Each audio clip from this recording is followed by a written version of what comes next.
Shalom. Hope everybody's doing good. I got a quick one for you here.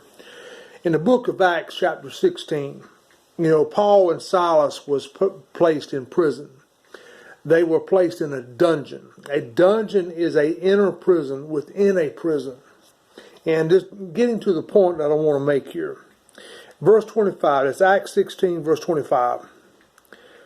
And at midnight, Paul and Silas prayed and sang praises unto Elohim, and the prisoners heard them.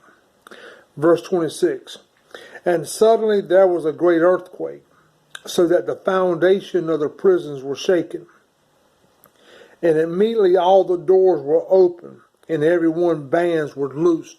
The point I want to make is this right here. That midnight hour could be the darkest hour that you're going through, when your back feel like it's against the wall and there's no one to help, nobody's coming to the aid. Then notice that Paul and Silas, they prayed, but after they prayed, they took it to the next level and they began to offer the sacrifice of praise to the Father.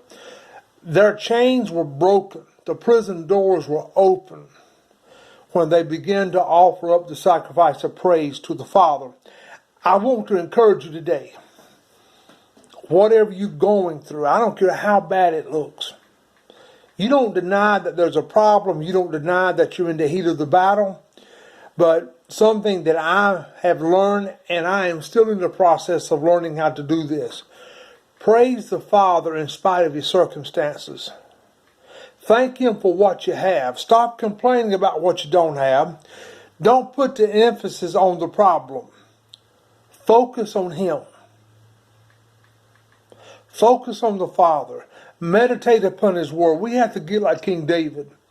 When King David came back from battle and everything was ramshacked and all their wives and their children were gone and they wanted to stone him, but he said, I will encourage myself in the Lord.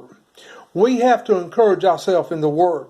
We have to praise Him, because that's when your answer is going to come.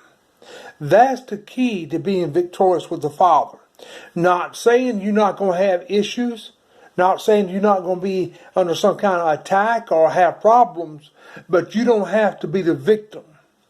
Praise will always bring the Father down to where you're at. That's what you want. He said that He inhabits the praises of His people. We can create an atmosphere of praise where we would dwell in His presence continually. That's what He wants. I hope this will encourage you. Till next time, be blessed and shalom.